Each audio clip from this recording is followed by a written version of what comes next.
The world of online business is dominated by the hustle narrative. Work 24/7, sacrifice sleep, and be always on. But what if there's a smarter, more elegant way? To find out, I interrogated a lazy female founder, a woman who built a seven-figure online business not with brute force, but with brilliant systems. I asked her for her rule book. She gave me 5 rules. These rules are a cheat code to building a business that serves you, not the other way around. And her fifth and final rule is the one that changes the entire game. The online space is full of gurus preaching a 24/7 hustle. You've built a $1 million business, and you seem incredibly calm. What's the big lie that everyone seems to be telling? The lie is that your business is your baby. People treat their business like a demanding infant that needs constant attention, feeding, and worry. They believe their personal effort is the only thing keeping it alive. This makes them a bottleneck, not a founder. That's a recipe for burnout. My business is not my baby. It's a high-performance, self-sustaining machine. I am not its mother. I am its architect and engineer. I don't nurture it with my time. I fuel it with smart systems. The goal isn't to raise a child that you can never leave. It's to build a machine that prints money and freedom while you sleep. The shift is from, how can I make this work, to, how can this work without me? That's a powerful shift. So let's get into the mechanics. Most new entrepreneurs sell their time, consulting, services. It seems like the fastest way to revenue. What's your first rule, your approach to what you actually sell? That's the first and most seductive trap. Selling your time means you have a job, not a business. You've just built yourself a high-stress cage with a fancy title. My first rule is sell a product, not a promise. A promise is, I will do this work for you. A product is, here's the tool that does the work for you. I spent 6 months creating a digital course and a set of software templates. That was the hard work phase. But once that product is built, it can be sold 1,000 times, 1,000,000 times, without requiring a single extra minute of my time.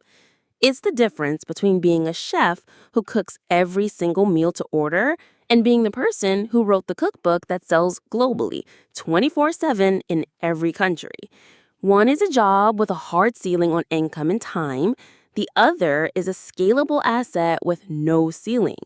The hard work should be in creating the asset, not in delivering the service. Okay, so you have a scalable product, but how do you get customers without spending all day creating content for social media or a fortune on ads? What's your rule for marketing? My second rule is build a lighthouse, not a megaphone. A megaphone requires you to shout constantly, chasing trends, hoping someone listens. It's exhausting, and you're competing with every other person shouting. A lighthouse is silent. It stands in one place and shines a powerful, consistent light. The right ships, the ones who are actually looking for that light, see it and navigate towards it. My lighthouse is my email newsletter. I focus all my energy on creating one incredibly valuable, in-depth article per week. That's it.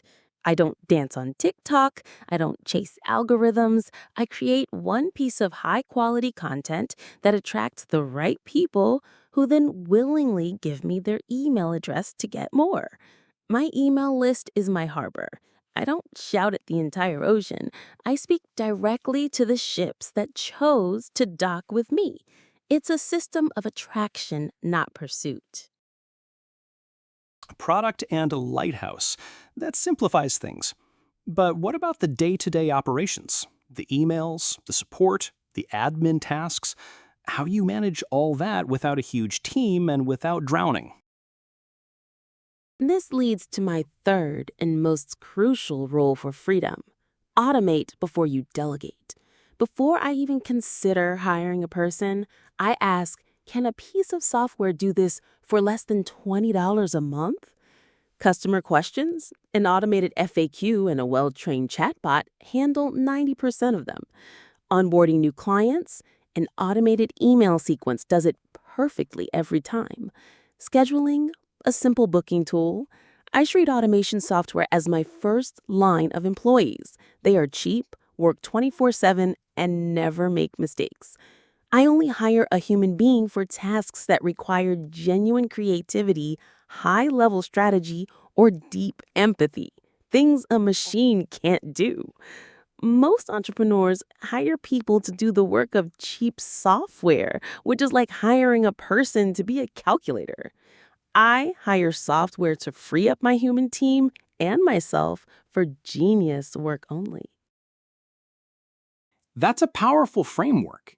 It seems your entire philosophy is built on leverage and boundaries. This brings me to the final questions. What are the last two rules that tie this all together? Exactly. Rule number 4 is to create a no menu. Everyone knows they should say no more often, but it's hard in the moment. It feels personal. So I removed the personal elements entirely. I created a pre-written menu of things I no longer do as a company policy. As a policy, we don't do one-on-one coaching calls. Our policy is not to engage in projects with less than 48 hours notice. Our company workflow is to check email only at 11 a.m. and 4 p.m. It's a list of my boundaries, framed as professional policies. When a request comes in that's on the menu, I don't have to use willpower to decide. The decision is already made. It's like being a vegetarian at a steakhouse. You don't debate ordering the steak, you just look at the salad section. A no menu automates your willpower and protects your most valuable asset, your focus. A no menu. That's brilliant. And finally, what is the fifth rule, the one you said changes the entire game? The fifth and final rule is your business must be designed to be sold, even if you never ever plan to sell it. This is the ultimate mindset shift. When you build a business with the intention of making it sellable, you are forced to do everything right. You are forced to create systems that don't depend on you. You are forced to document your processes so a new owner could understand them. You are forced to have clean, transparent financials. You are forced to build a brand that has value independent of your personal name. The act of preparing a business for a hypothetical sale is the single best way to build a business that gives you true freedom today. It transforms you from the star of the show into the director. And the director is the one who can walk away for a month, and the show not only goes on, it thrives. That is the ultimate unfair advantage. You've just been given the cheat codes to entrepreneurship. If you want to get the next interrogation delivered directly to you, subscribe and turn on notifications. That's your next unfair advantage. And if this dialogue helped you, like the video so the algorithm knows to share this knowledge with others.